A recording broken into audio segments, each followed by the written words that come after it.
नमस्कार दोस्तों, एक बार फिर से स्वागत है आपका मेरे channel GS solutions with Ashwin sir. इतिहास में कई ऐसे व्यक्तित्व रहे हैं या पर्सनालिटीज़ हैं जिन पर अगर हम बात करने बैठें या जिनके उपलब्धियों पर, उनके अचीवमेंट्स पर हम डिस्कशन शुरू करें तो एक युग कम पड़ जाएगा। अगर आप एंशिएंट हिस्ट्री में जाएंगे तो आपको समुद्रगुप्त, महाराजा अशोक या हर्षवर्धन का नाम देखने के लिए मिलेगा। चंद्रगुप्त मौर्य के अपने अचीवमेंट्स हैं। मिडिवल हिस्ट्री में जाएंगे तो सबसे पहला नाम आता है अकबर का। हालांकि अकबर के पहले भी कई महानतम शासक हुए जिनमें अलाउद्दीन खिलजी, मोहम्मद बिन तुगलक और भी कई बड़े बड़े नाम हैं। अगर आप मॉडर्न हिस्ट्री में जाएंगे तो आपको कई ऐसे पर्सनालिटीज़ देखने के लिए मिलेंगे। बाल गंगाधर तिलक, सुभाष चंद्र बोस, महात्मा गांधी या भगत सिंह। तो जैसा कि मैं आपको बताना चाह रहा था कि मुग़ल साम्राज्य के सुदृढ़ीकरण पर हम फोकस्ड थे और सुदृढ़ीकरण से मेरा मतलब था अकबर। और अकबर के ही इस डिस्कशन को आज हम अपने पार्ट 2 के वीडियो में कंटिन्यू कर रहे हैं और मुग़ल साम्राज्य के सुदृढ़ीकरण पार्ट 2 को आज हम विस्तृत तौर पर देखेंगे। समझेंगे कि why Akbar considered as a national king of India like Chandragupta Maurya या महाराजा अशोक। तो चलिए देखते हैं कहाँ तक हम अकबर को खंगाल पाते हैं और समझ पाते हैं। पिछले वीडियो में अकबर के साम्राज्य के बारे में मैंने आपको बताया। अब इस वीडियो की जो शुरुआत हम कर रहे हैं उसमें याद रखिएगा अकबर का टाइम पीरियड 1556 से 1605 ईस्वी आपको पता है। हमको दो आयाम या दो फैसेट्स पे फोकस करना है। एक अकबर की पॉलिसीज़, दूसरा अकबर के रिफॉर्म्स।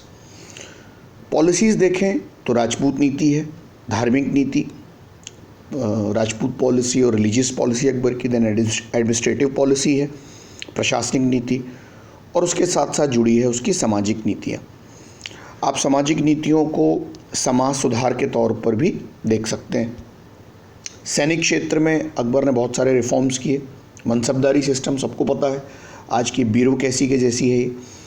लैंड रिफॉर्म्स अकबर के, रेवेन्यू से रिलेटेड, भूमि सुधार, आर्थिक सुधार, इकोनॉमिक रिफॉर्म्स क्या किए। और स्थापत्य के क्षेत्र में तो जो मुग़ल कला का विस्तृत विकास हुआ है वो अकबर के ही टाइम हुआ है। तो चलिए देखते हैं एक पॉइंट को, क्योंकि ये सारे पॉइंट्स मिलकर अकबर को एक राष्ट्रीय शासक के रूप में हमारे सामने प्रेजेंट कर देते हैं। अब देखिए, राजपूत नीति की अगर हम शुरुआत करें तो राजपूत नीति जो अकबर की थी वो दो बिंदुओं पर टिकी हुई थी। दमन और समझौते यानी अटैक और कॉम्प्रोमाइज़, देन धार्मिक सहिष्णुता यानी कि यूनिवर्सल टॉलरेंस। और ये धार्मिक सहिष्णुता वर्ड यानी यूनिवर्सल टॉलरेंस शब्द जो मैं यहाँ पर यूज़ कर रहा हूँ, ये याद रखिएगा अकबर की जितनी भी नीतियाँ रही हैं उन सभी को रिफ्लेक्ट करता है। और इन दोनों को अगर आप मिला दें, दमन और समझौते और धार्मिक सहिष्णुता को, तो अकबर का राजत्व का सिद्धांत हमारे सामने निकल कर आता है, kingship theory of the Akbar, जिसके थ्रू हमारे सामने अकबर का एक नया चेहरा निकलता है। ये जो किंगशिप थ्योरी है इसमें आपको राजपूत नीति, धार्मिक नीति को तो पढ़ना है। याद रखिएगा इन दोनों नीतियों को एक ही सिक्के के दो पहलू के रूप में हमको देखना है, अलग अलग करके नहीं देखना है। कई बार होता ये है कि राजपूत नीति पर अलग डिस्कशन चलता है, ऐसा नहीं है। राजपूत नीति के साथ साथ धार्मिक नीति अपने आप कंटिन्यू हो जाती है। तो फोकस हमें दोनों पर करना है और अलग अलग क्षेत्रों में इनको, इसके प्रशासनिक और धार्मिक कार्यों में जो उसने सुधार किए उनको देखते चलना है। चलिए तो वीडियो को आगे बढ़ाते हैं। सबसे पहले देखते हैं अकबर का राजत्व क्या था। अकबर के राजत्व यानी किंगशिप थ्योरी के बारे में अबुल फजल हमको प्रॉपर जानकारी देते हैं, जो अकबर के मित्र भी थे और अकबर के कवि भी थे। अकबर के नवरत्नों में शामिल, आपने इनका नाम ज़रूर सुना होगा, अकबरनामा के रचयिता। अकबर के राजत्व में बेसिकली हमको दो पॉइंट देखने के लिए मिलते हैं। एक तो अखिल भारतीय राज्य साम्राज्य की अवधारणा, पूरे ऑल ओवर इंडिया को कंकर्ड करने की मानसिकता, और सबसे इम्पॉर्टेंट चीज़ जो आगे जाकर हमको पता चलती है वो है दर उल इस्लाम की जगह दर उल सुलह की राजनीति, यानी कि इस्लामिक स्टेट के बजाय अकबर दर उल सुलह को अपनाता है। और अगर इन दोनों को आप मिला दें तो अकबर के राजत्व को मोटे तौर पर हम देखते हैं सुलह कुल की नीति, जो मैंने ऊपर वर्ड यूज़ किया, यानी कि सार्वभौमिक सहिष्णुता। अब ये सार्वभौमिक सहिष्णुता यानी कि यूनिवर्सल टॉलरेंस का मतलब क्या है? इसमें कुछ पहलू जुड़े हुए हैं। कैसे पहलू जुड़े हुए हैं? जैसे समन्वित संस्कृति इसमें शामिल है, यानी इसमें हिंदू, पारसी, जैनी, मुस्लिम पूरे कल्चरों को समाहित किया गया। प्रगतिशील राज्य व्यवस्था देखने के लिए मिलती है। एक प्रोग्रेसिव स्टेट अकबर खड़ा करता है, यानी कि अलाउद्दीन खिलजी और शेरशाह की ट्रेडिशन को कंटिन्यू तो करता है लेकिन उनमें सुधार भी करता है। और एक ऐसा साम्राज्य खड़ा करता है जो जहांगीर, शाहजहां और औरंगज़ेब के लिए एग्जाम्पल के रूप में है और लेटर मुगल्स तक कंटिन्यू चलता है। धर्मनिरपेक्ष राज्य है अकबर का। आप देखिए सेकुलरिज्म की काफ़ी जगह है उसमें।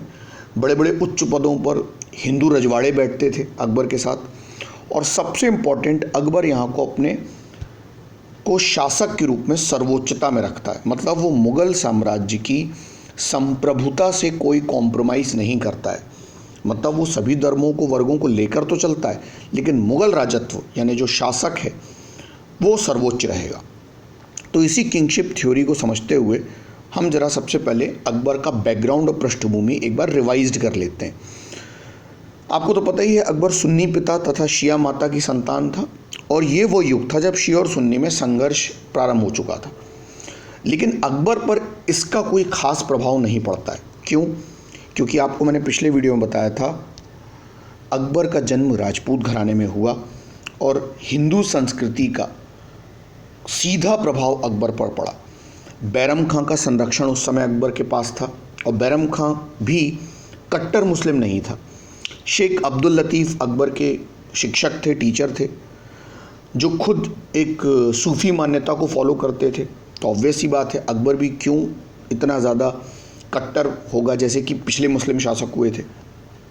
सबसे इम्पोर्टेंट बात, हुमायूं जब इंडिया आया तो कई इतिहासकार ये बताते हैं कि भारत जब India when he came back to India, जब सिकंदर शाह सूर को वो हरा देता है, तब उसने कई राजाओं, ज़मींदारों के साथ एक प्रोग्रेसिव और सुविचारित नीति की शुरुआत की। क्या किया उसने? अबुल फजल बताते हैं कि ज़मींदारों को खुश करने के लिए उनके साथ वैवाहिक संबंध, मैरिटल स्टेटस मेंटेन किया गया, मैरिज रिलेशंस बनाए गए। इनमें बैरम खां, हुमायूं दोनों शामिल थे। तो मतलब अकबर अगर वैवाहिक संबंध हिंदू संस्कृति में अपनाता है तो वो कोई नई बात नहीं थी, वो पुरानी परंपरा को बस सही स्वरूप ढांचा दे रहा था।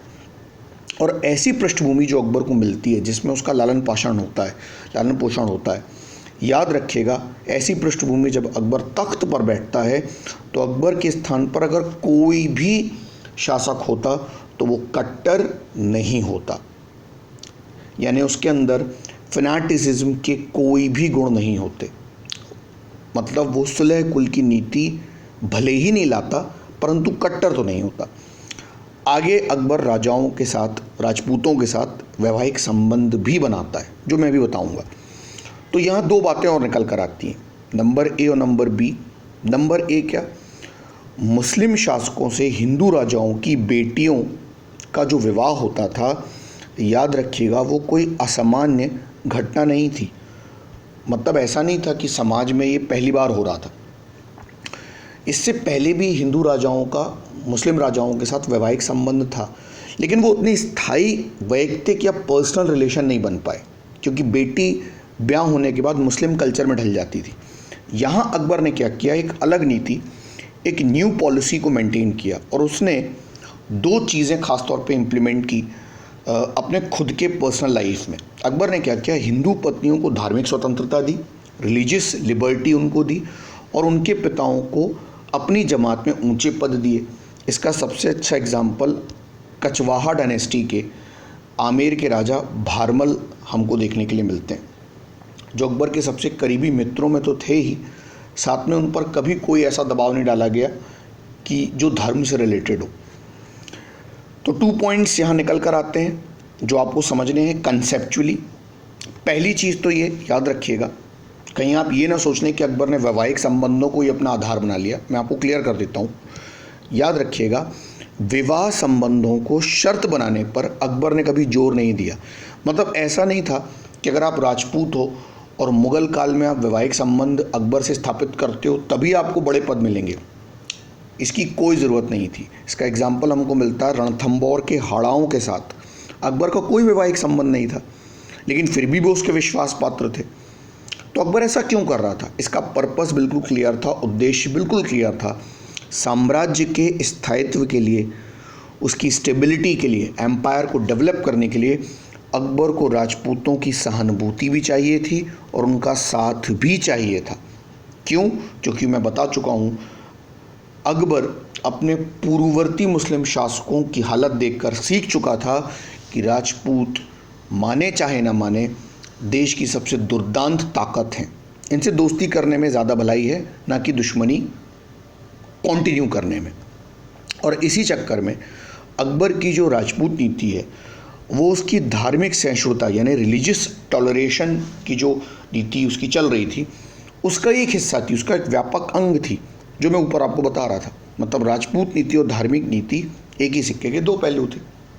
हाँ, हमें कुछ एक्सेप्शन देखने ज़रूर मिलते हैं अपवादों के रूप में, जहाँ अकबर पर्टिकुलरली एक मुग़ल सेनापति के रूप में बिहेव करता है। कैसे? जैसे जितने भी राजपूत राजाओं को अपने स्वयं के सिक्के चलाने का अधिकार अकबर ने कभी नहीं दिया। ये स्वाभाविक भी था, क्योंकि अकबर क्यों चाहेगा कि अगर आप मेरे अंडर कार्य कर रहे हो तो आप अपने खुद के सिक्के डालो। अकबर ने शाही सिक्के ही जारी रखने की बात जारी रखी कि आप अगर अपने वतन जागीर में भी हैं तो आप मुग़ल सिक्के ही चलाएंगे। अब अकबर क्या स्टेप्स लेता है राजपूतों के लिए, उनको सेटिस्फाई करने के लिए, उनको अपने साथ लाने के लिए? अकबर दो तरह के स्टेप्स लेता है, एक एडमिनिस्ट्रेटिव लेवल पे और दूसरा रिलीजियस लेवल पे। देख लीजिए, जैसे कि एडमिनिस्ट्रेटिव लेवल पे अकबर क्या करता है, ये मैं आपको इसलिए भी बता रहा हूँ ताकि आपका मेजर लेवल पे कंसेप्ट क्लियर हो। पहला चीज़ तो याद रखिएगा, राजपूतों को बिना किसी भेदभाव के उच्च पद देता है अकबर, हायर पोजीशन पे रखता है। अमानवीय प्रथाओं पर रोक लगाता है, जैसे दास प्रथा, जो मैं ऑलरेडी बता चुका हूँ। देन राजपूत राजाओं को बादशाह द्वारा जो जागीर मिलती थी उसके अलावा भी उनकी खुद की वतन जागीर पर भी शासन करने का अधिकार देता है। यानी जो पैतृक जागीर थी, अकबर उनकी जागीर उनसे छीनता नहीं है, बल्कि वहाँ पर उनको राज करने का अधिकार देता है। बस शाही सिक्के आपको चलाने पड़ेंगे और मुग़ल मनसबदार वहाँ रहेंगे। देन इसके साथ साथ रिलीजियस लेवल पे अकबर क्या करता है, 1563 AD में 1563 ईस्वी में तीर्थ यात्रा कर हटाता है, मैंने बताया था। 1564 में जजिया को हटा लेता है और धार्मिक स्वतंत्रता देता है अपनी हिंदू प्रजा को। क्यों कर रहा था? ताकि जो अकबर का एक विदेशी चेहरा था वो हटे और मुग़लों की एक्सेप्टेबिलिटी जनता के सामने आए। लेकिन यहाँ एक बात आपको याद रखते चलना है कि मुग़ल संप्रभुता बनी रहे। मतलब मुग़लों का जो स्टेबिलिटी, जो अफ़गानों को, राजपूतों को हराकर वो आए थे, वो समाप्त ना हो, मुग़ल सर्वोच्च रहेंगे। यहाँ पर याद रखिएगा, दरबार में भी अकबर हिंदू त्यौहार मनाने की अनुमति ही नहीं देता है, बल्कि साथ में सेलिब्रेट भी करता है, जिनमें राखी, दिवाली, दशहरा सभी शामिल थे। अब रिलीजियस पॉलिसी को भी इसी के साथ साथ देख लीजिए, उसमें क्या स्टेप अकबर लेता है। इसका पर्पस बिल्कुल क्लियर था, ऑलरेडी मैं बता चुका हूँ, सार्वभौमिक सहिष्णुता यानी यूनिवर्सल टॉलरेंस, सभी धर्मों को एक साथ समाहित करने, बर्दाश्त करने की पॉलिसी, सबको सर्वधर्म समभाव की नीति, और इसे हम सुलह कुल कहते हैं। तो सभी के साथ शांतिपूर्ण व्यवहार का सिद्धांत अकबर कैसे लागू करता है? इसके लिए अकबर क्या करता है, इस्लामी सिद्धांत को अपने राजत्व में शामिल नहीं करता है, वो सुलह कुल को अपनाता है। मतलब वो इस्लामिक स्टेट बनाने का कोई प्रयास नहीं करता है, जो बाद में जाकर, बहुत बाद में जाकर औरंगज़ेब ने किया था अपने समय में। एक ज़माने में सिकंदर लोदी ने भी ऐसा किया था, जब वो कट्टरता दिखाता। लेकिन अकबर इस कट्टरता से कोसों दूर था, क्योंकि मैं आपको ऑलरेडी बता चुका हूँ कि अकबर की पृष्ठभूमि क्या थी। अब इम्पॉर्टेंट पॉइंट्स यहाँ देख लीजिए, क्या निकल कर आता है एक और इसी से, कि अकबर क्यों सुलह कुल की नीति अपना रहा है। याद रखिएगा, अकबर की ये राजनीतिक आवश्यकता थी, उसकी पॉलिटिकल नेसेसिटी थी भाई। क्यों थी? अरे कोई भी साम्राज्यवादी शासक एक इम्पीरियलिस्टिक किंग होगा, वो बिल्कुल नहीं चाहेगा कि उसकी नीतियों में कोई हस्तक्षेप करे, उसकी पॉलिसी में कहीं से भी कोई भी इंटरफेयर करे। ख़ास तौर पर जो दरबार में उलेमा और अमीर वर्ग बैठता था, जो दिल्ली सल्तनत के टाइम से सुल्तान को डोमिनेट कर रहा था, अकबर तो बिल्कुल नहीं चाहेगा कि वो उलेमा वर्ग हस्तक्षेप करे। यहाँ पर याद रखिएगा, मैं आपको जो पॉइंट समझाना चाह रहा हूँ उसको ध्यान से सुनिएगा। अकबर जिस टॉलरेंस यानी सहिष्णुता की नीति को अपना रहा है, उस पर्टिकुलर टाइम में उलेमा वर्ग उसको कभी नहीं बर्दाश्त करेगा, क्योंकि उनको तो हमेशा से कट्टर शासक को देखने की आदत रही है ना। और यहाँ पर ये जो उलेमा वर्ग दरबार में बैठता है, उनसे बहुत बड़ी मुस्लिम आबादी भी इफ़ेक्टेड है। तो अकबर अब क्या करेगा, इस उलेमा वर्ग को और हिंदू प्रजा को और अपने राजत्व को, तीनों को मिलाकर चलेगा। तो इसी परिप्रेक्ष्य में अकबर दो काम एक साथ करता है। एक, जो अकबर का परिवेश था जिसमें वो पला बड़ा था, यानी अकबर का जो बैकग्राउंड है उसको साथ लेके चलता है। और दूसरा, जो नीति राज्य को चलाने के लिए, the policy which is important for the particular state, उस समय ज़रूरत बन चुकी है, मतलब सर्वधर्म संभाव लेकर चलना पड़ेगा भाई, उन दोनों को मिलाकर अकबर समन्वय करता है, उनका कोऑर्डिनेशन करता है और अपना सामाजिक आधार मजबूत कर लेता है जनता के बीच में, मतलब जनता को अपने तरफ कर लेता है। और काफ़ी हद तक अकबर इसमें सफल होता है। इसका एग्जाम्पल है, आप पिछला वीडियो देखिएगा, राणा प्रताप के साथ अकबर का संघर्ष, हल्दी घाटी का युद्ध। क्योंकि चित्तौड़ विजय के बाद राणा प्रताप जो थे, जब अकबर की चित्तौड़ विजय हुई उसके बाद राणा प्रताप एक तरह से अकेले पड़ गए थे। हालांकि उन्होंने काफ़ी वीरता और शौर्य दिखाया, लेकिन राणा प्रताप के अगेंस्ट ही राजपूत शासक अकबर के लिए उनसे लड़ रहे थे। तो इससे अच्छी बात अकबर के लिए क्या हो सकती थी कि वो अपना एक सामाजिक आधार बड़े तौर पर मजबूत कर चुका था। अब 1575 एडी में अकबर क्या करता है, अपनी रिलीजियस पॉलिसी को आगे बढ़ाने के लिए इबादत खाने की स्थापना करता है। इसको प्रार्थना सभा के रूप में भी आप देख सकते हैं। ये राजधानी फतेहपुर सीकरी का जो किला है उसमें बनवाता है। दो कारणों से इसको बनवाया। एक तो दार्शनिक और धर्मशास्त्रीय जितने भी वाद विवाद होते थे, उन विषयों पर अकबर चाहता था डिबेट हो, अलग अलग धर्म के लोग आकर यहाँ बैठें और वाद विवाद करें। इससे दो रिजल्ट निकलते। एक तो इस्लाम के बारे में अकबर को अधिक से अधिक पता चलता, जो मंगोलों की कट्टर मानसिकता थी वो तुर्कों की मानसिकता उसके दिमाग से चली जाए। देन 1578 में तो अकबर एक कदम आगे बढ़ के सभी धर्मों को इसमें इनवाइट कर लेता है, चाहे वो पारसी हैं, जैन हैं, हिंदू हैं। तो अकबर का जो दार्शनिक आधार है, जो उसका एक तरह से फिलोसफिकल बेस है, वो मजबूत हो रहा है। अब 1579 में ही, इसके लगभग 5 साल बाद, अकबर महजरनामा की घोषणा भी करता है। शेख मुबारक ने इसको तैयार किया था, लेकिन इसको खाका मेन रूप दिया बाद में जाकर इनके पुत्रों फैज़ी और अबुल फजल ने। महजरनामा की घोषणा से अकबर ने क्या किया, 2 स्टेप लिए। एक तो समस्त धार्मिक मामले, जितने भी रिलीजियस इश्यूज़ के मामले थे, उनको अकबर ने अपने हाथ में ले लिया। अपनी निरंकुशता दिखाई उसने वहाँ पर, सबसे ऊपर सुल्तान है। और दूसरा, यहाँ पर वो सुल्तान आदिल का टाइटल लेता है। सुल्तान आदिल का मतलब क्या है? सुल्तान आदिल मतलब न्यायप्रिय शासक, यानी कट्टर नहीं, न्यायप्रिय। और ऐसा अकबर ने क्यों किया? ताकि अकबर उलेमाओं के विरोध को भी रोक सकता था और अपने राजत्व की सर्वोच्चता को, यानी उसकी सुप्रीमेसी को अच्छे से लागू कर सकता था। सिंपल सी बात। देन 1582 में अकबर एक नया एक्सपेरिमेंट करता है। हालांकि एक्सपेरिमेंट ज़्यादा सक्सेसफुल नहीं हुआ, जब वो तौहीद इलाही या दीन इलाही की घोषणा करता है, एक नया धर्म या नवीन संप्रदाय चलाता है। कहते हैं इसमें दैवी एकेश्वरवाद के कई सिद्धांतों को समाहित किया गया। देखा जाए तो सभी धर्मों की अच्छी अच्छी बातों को, जिसमें क्रिश्चियन, ईसाई, पारसी, हिंदू, मुस्लिम धर्मों को शामिल किया गया। अब इसमें 2 चीज़ें शामिल थी। एक तो सूफी सर्वेश्वरवाद पर आधारित एक विचार पद्धति, और इसका जो प्रेरणा स्रोत था, मतलब इंस्पिरेशन थी इसकी, वो था सार्वभौमिक सौहार्द, यानी मैंने आपको ऊपर ही बताया कि यूनिवर्सल टॉलरेंस को इसमें शामिल किया गया। इसके प्रधान पुरोहित अबुल फजल ही थे और हिंदुओं में इसको सिर्फ बीरबल ने ही फॉलो किया था। हालांकि आगे जाकर ये दीन इलाही ज़्यादा सक्सेसफुल नहीं हुआ क्योंकि मुस्लिम रूढ़िवादी उलेमाओं ने इसको अस्वीकार कर दिया था। लेकिन एक तरह से कहते हैं यहाँ पर अकबर अपने दार्शनिक विचारों के बिल्कुल पीक पर पहुँच गया था। कुछ अन्य स्टेप्स भी अकबर लेता है, जैसे चिश्ती संप्रदाय को प्रेशर दिया अकबर ने, प्रोटेक्शन दिया। 1583 एडी में एक नया कैलेंडर इलाही संवत भी चलाता है, तीर्थ यात्रा कर जजिया को हटाता है। 1583 एडी के आसपास सिक्कों पर सूर्य और चंद्रमा की आकृति भी देखने मिलती है अकबर के सिक्कों पर। वल्लभाचार्य का नाम आपने सुना होगा। इनके पुत्र विट्ठल नाथ को अकबर ने गोकुल और जैतपुरा की जागीर भी दी। एंड देन इसके अलावा जो जैन संत थे हरविजय सूरी और जगत गुरु हरविजय सूरी और जिनचंद सूरी, इनसे भी अकबर संपर्क करता है और हरविजय सूरी को जगत गुरु की और चंद्र सूरी को युग प्रधान की उपाधि देता है। झरोका दर्शन अकबर ने शुरू किया, तुलादान शुरू किया, पैबोस पद्धति जो एक ज़माने में बलबन लेकर आया था उसको कंटिन्यू करता है। सिखों के तीसरे गुरु अमरदास से भी अकबर भेंट करता है, मुलाकात करता है भाई उनसे।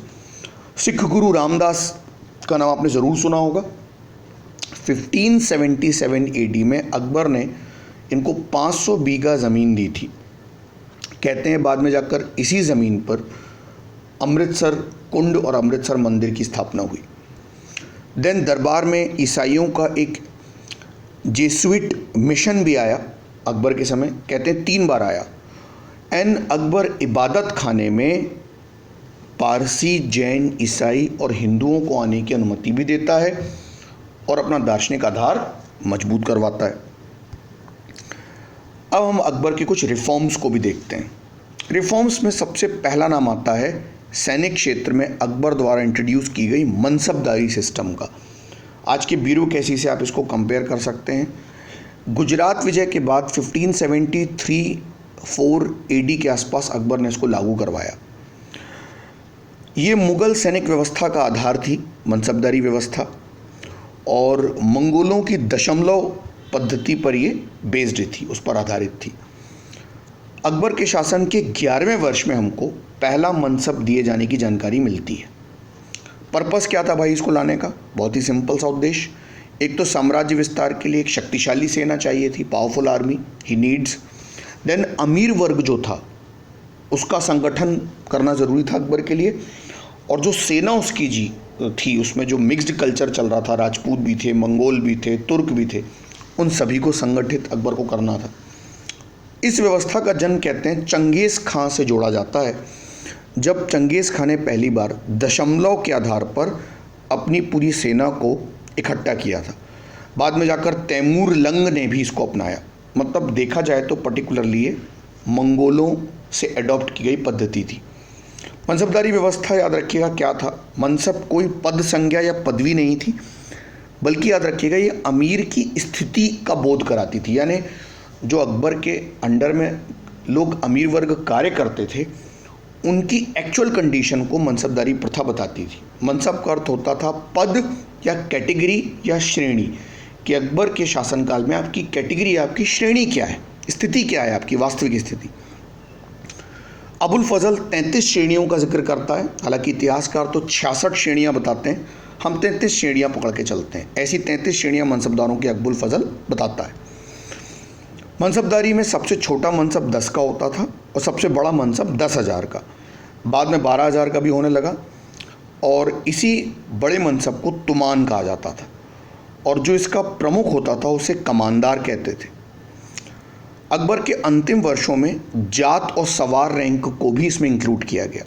जैसे जात का मतलब क्या था, व्यक्ति के वेतन से था, तथा ये पद की एक्चुअल कंडीशन बताता था, और सवार से मतलब क्या था, घुड़सवार दस्ता, कि आप कितने घुड़सवार दस्ते को रखेंगे अपने साथ। 2 बातें और, मनसब में 5,000 से ऊपर का मनसब केवल शहजादों को मिलता था या शाही खानदान के लोगों को, लेकिन बाद में ये नॉन शाही खानदानों के लोगों को भी मिलने लगा, मतलब जो शाही खानदान में नहीं थे। जैसे मिर्ज़ा अजीज़ कोका और मानसिंह इसका एग्जाम्पल है, जिनको 5,000 से ज़्यादा का भी मनसब मिला है। कैटेगरीज कैसे थी, जैसे 10 से 500 तक के नीचे तक का व्यक्ति मनसबदार कहलाता था, 500 जात से अधिक पर लेकिन 2500 से कम जात पर अमीर कहलाता था, 2500 जात तथा इससे अधिक पर अमीर उम्दा कहलाता था, सबसे ऊंची पद श्रेणी वाला कहलाता था खाने जमा, और इसके बाद होता था खाने खाना। हालांकि ये दोनों पद एक ही व्यक्ति को दिए जाते थे। मनसबदारों को वेतन के बारे में बात करें तो नकद भी मिलता था और जागीर के रूप में भी, कैश भी और जागीर। नकद में देखें तो प्रारंभ में ये वेतन 240 रुपये रखा गया, बाद में जाकर इसको और घटा के 200 रुपये कर दिया गया, 240 रुपये वार्षिक प्रति सवार। जागीर में देखा जाए तो केवल राजस्व प्राप्ति का अधिकार था मनसबदार को, जो जागीर से वेतन मिल रहा है, मतलब उस जागीर से आप केवल रेवेन्यू कलेक्शन कर सकते थे, वहाँ आप एडमिनिस्ट्रेटिव लेवल पे अपनी चीज़ें नहीं लागू कर सकते थे। मनसब, याद रखिएगा, कोई अनुवांशिक पद नहीं था, मतलब एक मनसबदार की अगर डेथ हो गई है तो अब नया मनसबदार आएगा, ये नहीं कि उसके पुत्र को वही मनसब मिल जाएगा। 1574 AD में अकबर इसमें दाग हुलिया प्रथा को भी इंक्लूड करता है, वही अलाउद्दीन खिलजी की दाग हुलिया प्रथा जो मैं बता चुका हूँ। सैनिकों का रजिस्ट्रेशन, तो कंक्लूजन के तौर पर हमारे सामने 3 तरह के कैटेगरी वाले मनसबदार थे। पहली कैटेगरी में थे जात पद के बराबर सवार, जैसे 5000 जात है और 5000 सवार, मतलब 5000 वेतन वाला मनसबदार और 5000 घुड़सवार रखने वाला। दूसरी कैटेगरी का मनसबदार क्या था, जैसे जात पद से कुछ कम घुड़सवार रखने वाला, मतलब 5000 का तो जात है लेकिन वो 3000 सवार रखता है। देन तीसरी कैटेगरी का है जात पद के आधे से भी कम घुड़सवार, ये सबसे छोटा मनसबदार, जैसे कि 5000 जात और 2000 घुड़सवार। कुछ चेंजेस इसमें शाहजहां और जहांगीर ने किए आगे जाकर, वेतन स्तर पर भी और जागीर स्तर पर भी। वो क्या चेंजेस किए? जहांगीर ने एक नई प्रथा चला दी। उसने क्या किया, जात का पद बढ़ाए बिना मनसबदारों को अधिक सेना रखने को कहा जाता था। अब तक मैंने क्या बताया कि ये जो जात का पद है ये सवार के पद से ज़्यादा नहीं हो सकता था। एक्चुअली में अकबर के समय नियम था कि सवार पद जो होगा वो जात पद से अधिक नहीं होगा, लेकिन जहांगीर ने उसको उलट दिया। उसने ये किया, उसने दुअस्पा और सियस्पा नाम की नई पद्धति लागू कर दी। दुअस्पा में क्या था, जैसे मनसबदारों को अपने सवार पद के दुगने घोड़े रखने होते थे, और सियस्पा में सवार पद के 3 गुने घोड़े रखने होते थे। मतलब यहाँ पर आपका जात पद तो नहीं बढ़ेगा, लेकिन आप घुड़सवार ज़्यादा रख सकते थे, क्योंकि सीधी सी बात है साम्राज्य बढ़ रहा था और सैनिकों की ज़्यादा आवश्यकता थी। एक यकस्पा नाम का भी जिक्र मिलता है, ये सबसे छोटा मनसबदार कह सकते हैं, अपने सवार पद के अनुसार केवल एक ही घोड़ा ही रख सकता था। शाहजहां ने और बड़े चेंजेस कर दिए। जिन मनसबदारों की नियुक्ति बाहर के सूबों में होती थी, शाहजहां ने उनमें थोड़ी कटौती कर दी। यहाँ शाहजहां क्या करता है, उन्हें अपने सवार मनसब का 1/4 घुड़सवार सैनिक रखने की अनुमति थी। ऑब्वियस ही बात है, अगर आप साम्राज्य के बाहर कार्य कर रहे हो और ज़्यादा सैनिक अपने साथ रखोगे तो आप विद्रोह कर सकते हो। इसीलिए शाहजहां ने ऐसा किया। यहाँ पर ख़ास तौर पर उसने और बड़ा चेंज तब किया जिनकी नियुक्ति उत्तर पश्चिमी सीमा प्रांत में हो रही है और दूरस्थ, सवार मनसब का वो सिर्फ 1/5 घुड़सवार सैनिक ही रखना का हकदार था। मतलब अब तो वो और कम सैनिक रखेगा, जात पद भले ही उसका कितना बड़ा है लेकिन वो घुड़सवार कम रखेगा अपने साथ। औरंगज़ेब के समय एक नई चीज़ इंट्रोड्यूस की गई। औरंगज़ेब के समय एक अतिरिक्त जागीर भी दी जाने लगी मनसबदारों को, जिसे मशरूत के तौर पर जाना जाता है। कई बार मेंस में शॉर्ट नोट्स लिखने आता है MPPSC में, तो वीडियो को थोड़ा पॉज कर करके समझिएगा, देखिएगा। राजस्व सुधार, रेवेन्यू रिफॉर्म्स अकबर के देख लेते हैं, काफ़ी इंपॉर्टेंट हैं। 1580s में अकबर ने इसको लागू किया। अकबर ने अपने शासन के 24वें वर्ष में नई कर प्रणाली इंट्रोड्यूस की। इसको आईने दहसाला भी कहते हैं। ख़ास तौर पर टोडरमल की व्यवस्था, ये वही राजा टोडरमल थे जो शेर शाह सूरी के समय से राजस्व मंत्री के तौर पे कार्य कर रहे थे। राजा टोडरमल और ख्वाजा शाह मंसूर ने इसको मिलकर तैयार किया था। कई बार UPPSC में इनका नाम भी पूछ लेता है। क्या थी टोडरमल व्यवस्था? 2 पॉइंट हैं, A पॉइंट ही इंपॉर्टेंट है, इसको ध्यान से समझ लीजिए। इसमें किया ये गया बहुत ही सिंपल तरीके से, लंबा सेंटेंस है, सो ध्यान से समझिएगा। अलग अलग फसलों के पिछले 10 वर्षों के उत्पादन और उसी समय के उनके प्रचलित मूल्यों का औसत निकाला गया और उसके बाद उस औसत का 1/3 राजस्व वसूला गया। मतलब आपने पूरे पिछले 10 वर्षों की फसलों की लिस्ट तैयार की, उत्पादन की, देन उसी समय उस पर्टिकुलर कीमत को भी देखा, मूल्यों को भी देखा उस फसल की, और उन दोनों का औसत निकाला और फिर उसका औसत निकालकर उस पर 1/3 राजस्व आपने लगा दिया। कर की अदायगी नकद में होती थी, याद रखिएगा। और ये जो व्यवस्था लागू की गई थी एक तरह की रैयतवाड़ी व्यवस्था ही थी, क्योंकि इसमें किसानों से सीधा संबंध स्थापित किया गया, शेर शाह सूरी की ही तरह। तो रैयत का मतलब तो किसान ही था, तो कर की अदायगी कृषक या किसान ही करता था।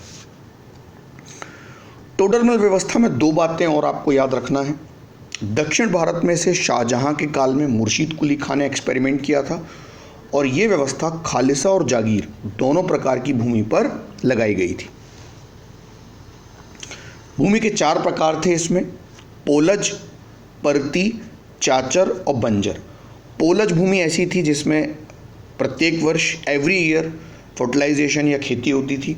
परती भूमि को 1-2 साल के लिए छोड़ दिया जाता था, चाचर को 3-4 साल के लिए छोड़ दिया जाता था, और बंजर से मुझे बताने की ज़रूरत नहीं है, बंजर ही थी, इस पर खेती नहीं की जाती थी। आपको सिकंदर लोदी का सिकंदरी गज याद होगा, 30 से 32 इंच का भूमि माप का पैमाना। इसको रिप्लेस करके अकबर ने इंट्रोड्यूस किया इलाही गज को शासन के 31वें वर्ष में, 1586 से 87 के बीच में। तो ये भी याद रखिएगा, ये एक फैक्चुअल डिटेल्स के तौर पे मैं आपको बता रहा हूँ, कभी कभी पूछ लेता है एग्जाम में। आगे बढ़ते हैं, कला स्थापत्य भी देख लेते हैं अकबर का। 1565 से 73 AD के बीच में आगरे का किले का निर्माण करवाया अकबर ने, राजधानी आगरा में। यहाँ पर जहांगीरी महल बहुत ही फेमस है, हिंदू और इस्लामी परंपराओं का ये मिश्रण है। कहते हैं ग्वालियर के राजा मान सिंह के महल की नकल है। देन इसके बाद इसी में आगरा के ही पास फतेहपुर सीकरी है। 1570-71 में फतेहपुर सीकरी को अकबर ने अपनी राजधानी बना लिया, तो फतेहपुर सीकरी का किला भी बनवाया।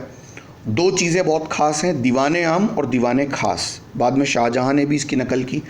दीवाने खास के बारे में याद रखिएगा, बौद्ध और हिंदू वास्तुकला का ये मिश्रण है। इसके काफ़ी एलिमेंट्स हमको यहाँ देखने मिलते हैं। जोधाबाई का महल फतेहपुर सीकरी के किले में सबसे बड़ा महल है। देन पंचमहल हवा महल भी बहुत फेमस है। कहते हैं नालंदा के जो बौद्ध विहार थे, जिनको बाद में कई मुस्लिम आक्रमणकारियों ने नष्ट कर दिया, उनसे यहाँ प्रेरणा ली गई है। जामा मस्जिद भी है फतेहपुर सीकरी में, ये कहते हैं यहाँ का गौरव है फतेहपुर सीकरी का। देन बुलंद दरवाज़ा, इसका तो मैं खुद कायल हूँ, मस्जिद के दक्षिणी द्वार की तरफ है। ये 134 फीट ऊंचा है। ये गुजरात विजय के उपलक्ष्य में इसको बनवाया गया और लाल बलुए पत्थर का प्रयोग हुआ है। कभी आप जाएंगे तो देखिएगा, बुलंद दरवाज़ा से पूरा आगरा शहर आपको नज़र आता है, फतेहपुर सीकरी पूरा नज़र आता है। यहीं पर शेख सलीम चिश्ती की दरगाह भी है और इनके पौत्र इस्लाम शाह का मकबरा भी है, जो वर्गाकार मेहराब का एक ज़बरदस्त नमूना आपके सामने रखता है। तो देख लीजिए अकबर का दार्शनिक विचार, कला संस्कृति में भी कितना योगदान था। अकबर के नवरत्नों के बारे में सुना होगा आपने। अबुल फजल कवि भी थे, मित्र भी थे अकबर के, अकबरनामा लिखा इन्होंने। फैज़ी अबुल फजल के भाई और कवि। तानसेन संगीतज्ञ थे, ग्वालियर के संगीत घराने से। बीरबल के बारे में तो बताने की ज़रूरत नहीं है, महेश दास अकबर के मित्र। हालांकि नॉर्थ वेस्ट के एक अभियान में इनकी डेथ हो गई थी। इसके बाद अकबर काफ़ी अकेले पड़ गए थे। राजा टोडरमल बता चुका हूँ, अकबर के राजस्व मंत्री। राजा मान सिंह प्रधान सेनापति थे अकबर के, चीफ कमांडर ऑफिसर। अब्दुल रहीम बैरम खां के पुत्र, ये भी कवि थे, खाने खाना की उपाधि इनको मिली थी। मुल्ला दो पियाज़ा खाने सामा थे अकबर के, यानी कि शेफ़। और हकीम हुमाम अकबर के चिकित्सक। तो इतने सारे काम करने के बाद 1605 ईस्वी में अकबर की डेथ होती है। दरअसल अंतिम समय में अकबर काफ़ी अकेला भी पड़ गया था। कई बार कहते हैं जहांगीर ने इसको मारने का प्रयास भी किया, अपने पुत्र सलीम को बहुत चाहता था, तो ये जहांगीर के वीडियो में मैं डिटेल में डिस्कस करूँगा क्यों राजा बुंदेला की हेल्प से जहांगीर ने अबुल फजल को मरवा डाला। तो फ़िलहाल इतना काफ़ी है। मेरे हिसाब से आपका कंसेप्ट क्लियर हुआ होगा। कोई भी अगर आपको डाउट लगता है तो वीडियो को पॉज करके देखिएगा और पसंद आए तो शेयर भी कीजिएगा और सब्सक्राइब भी कीजिएगा। Thank you so much. एक राष्ट्रीय शासक के तौर पर अकबर को पढ़िए और खुली मानसिकता से पढ़िए। Thank you so much.